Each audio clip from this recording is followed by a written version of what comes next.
Mga kaibigan, ipaparinig ko po sa inyo yung paliwanagan between Senator Imee Marcos, Chairman ng Committee on Foreign Relations, at Secretary Gibo, Teodoro, Department of National Defense, isang abogado, at yung iba pang opisyal tungkol doon sa paglilinaw kung ano nga ba talaga ang nangyari sa West Philippine Sea at ano ang mga, ito ba aksidente o intentional, yung marahas na ginawa ng Chinese Coast Guard sa ating mga sundalo.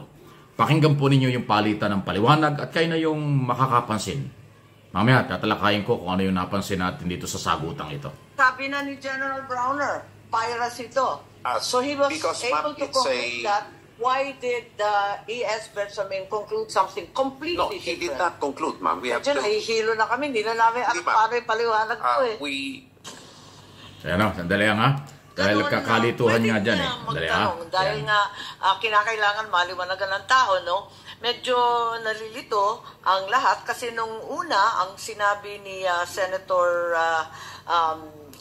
binanggit na rin ni Senator Ontiveros, pero ang una, sinabi ni Secretary Teodoro na itong Ayungin incident, it was a true obstacle to the peace and the stability in the South China Sea. General Browner proceeded to say that this was tantamount to an act of piracy. However, last Friday, Executive Secretary Bersamin labeled the matter as a mere accident or misunderstanding. And then less than 48 hours later, Secretary Teodoro again said this is not an accident. Are we flip-flopping with the characterization of what occurred? It seems fairly clear from what we heard from our Navy and our Coast Guard what occurred. What exactly occurred and how do we term it? Kasi hindi rin kami nakakaintindi at litong-lito na ang mamayang Pilipino sa naririnig na parang paiba-iba naman ata tayo. Secretary Teodoro. Thank you very much for the opportunity.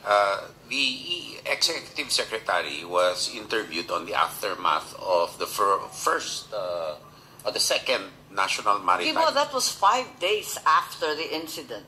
Yes, and it can hardly be a preliminary assessment 5 days after. At that time, ma'am, after the... 5 araw nakalipas, nasabi na ni General Browner, piracy ito.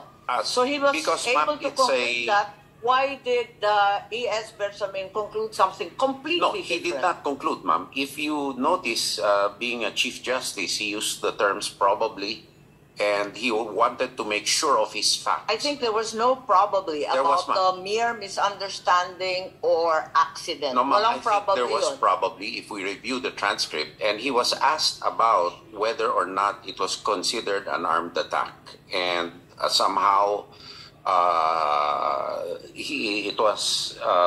in answering that question, he said it was probably even a misunderstanding or what. I'll have to review the same, but I distinctly recall, ma'am. I think is that so? Yes, ma'am. I think the staff can check the record of the Regardless, it gave the impression that you were downplaying the incident following the meeting of the National Maritime Council. Kaya nalilito po tayo kasi nung umpisa, pirata na to. At saka talagang aggressive and illegal act of attack, ano? Pagkatapos noon, naging misunderstanding na lang. No, after that, ma'am. So, nahihilo na kami, hindi na namin paliwanag ko eh. Dating Chief Justice po si ES, sigurado po siya dapat sa facts niya bago yun ho ang disiplina niya, yun ho ang training niya. Now, before this 5 days after the National Security Council, the DND didn't have enough information.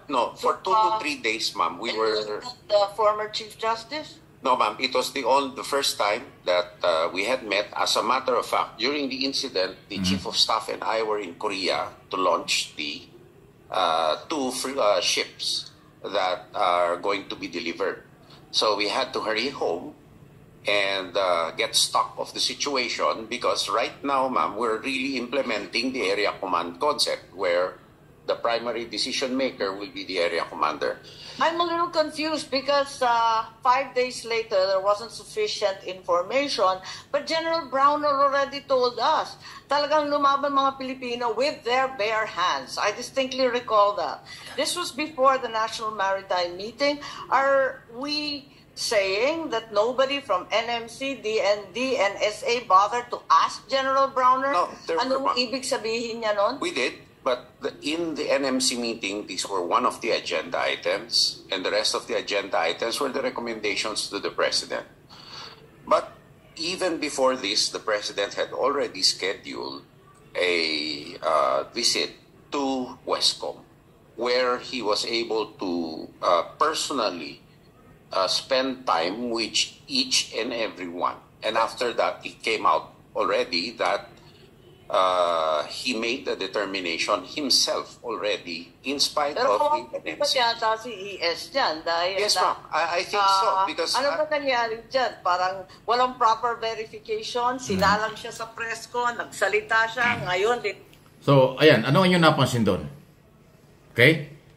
Ako, ang isa napansin ko po dyan mga kaibigan, di naman tayo nagmamagaling, pero yun ang nangyari at kitang-kita naman at dinig naman ninyo.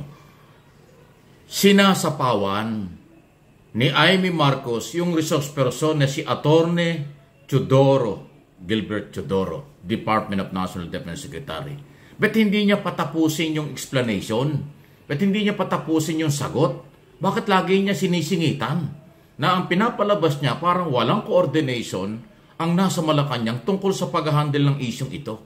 Sa tingin ninyo, in aid of legislation ito o paninira? Kasi, Senador Imee, kapatid ka ng Pangulo. Tayo ay nasa malaking problemang kinakaharap dahil tayo ay inaabuso ng People's Republic of China. Yung Defense Secretary at saka Executive Secretary, lahat yan Office of the President. Ang National Maritime Council ay binuo ng Pangulo para nga mas malawak ang coordination ng lahat ng mga sekretary at departamentong merong authority at jurisdiction sa isyu ng West Philippine Sea. So, hindi ho nagkakaiba yun. Mali lang interpretation ni Senator Imee base sa kanyang nakikita doon sa mga batikos ng DDS vlogger na pinapalabas ng mga Duterte vlogger, Kibuloy vlogger, pinaniniwalaan ni Senator Imee. Pasintabi na, yan po yung aking interpretation dyan. Yung pang-iintriga na sinasabi nitong si Executive Secretary Bersamin na ito ay aksidente lang, o ito ay hindi intentional o kung ano man. Pinapaliwanag na nga, nandun daw sa transcript. Hindi ho makatapos-tapos ng paliwanag si Secretary, nadinig naman ninyo. Nag-uumpisa pala ng paliwanag, nagtatanong na naman, sinisingita na naman. Di ba ang investigasyon ng Kongreso o ng Senado in aid of legislation, ano ang purpose niyan? Kumuha lang ng information sa mga resource person, ang komite, dan yun ang pagbabasihan nila kung ano ang problema sa batas. Kailangang i-amend ang batas, kailangang i-repeal ang batas, o kailangang gumawa ng bagong batas. Yun eh. Pero yung ginawa ni Imee parang nakipagdebate. Dinidebate niya ang abogado, top-notch lawyer na si Gibo Teodoro, pinagkatiwalaan ng Pangulong maging Defense Secretary at naninindigan sa West Philippine Sea dahil alam niya ang international at national law at ang ating karapatan. Pero ganyan po yung asal na ginawa ni Imee. Yan ang aking observation dyan. Ang aking analysis, mas naniwala si Imee sa mga fake news, propaganda ng pro-China vlogger na pinapalabas na magkakaiba ang statement ng Malacanang opisyal na parabang nagpapanik at naguguluhan sa West Philippine Sea issue. Hindi po. Nandyan ang pagmamando ni Pangulong Marcos as Commander-in-Chief, as Chief Executive. Siya ang pinanggagalingan ng lahat ng desisyon. Inire-relay lang ng National Maritime Council at ng mga Cabinet Secretary like Bersamin and Teodoro. Di ba yan ang napakalinaw doon? So nakita nyo? Ayawan ko kung ano ang inyong observation. Malaya po kayo na makapaghayag ng observation kung ano. Kaya nga ipinakita ko sa inyo, ipinarinig nyo ang style ng pagtatanong ni Imee Marcos as chairman ng Committee on Foreign Relations. Yung kaya ay talagang in aid of legislation? o pang-iintriga lang?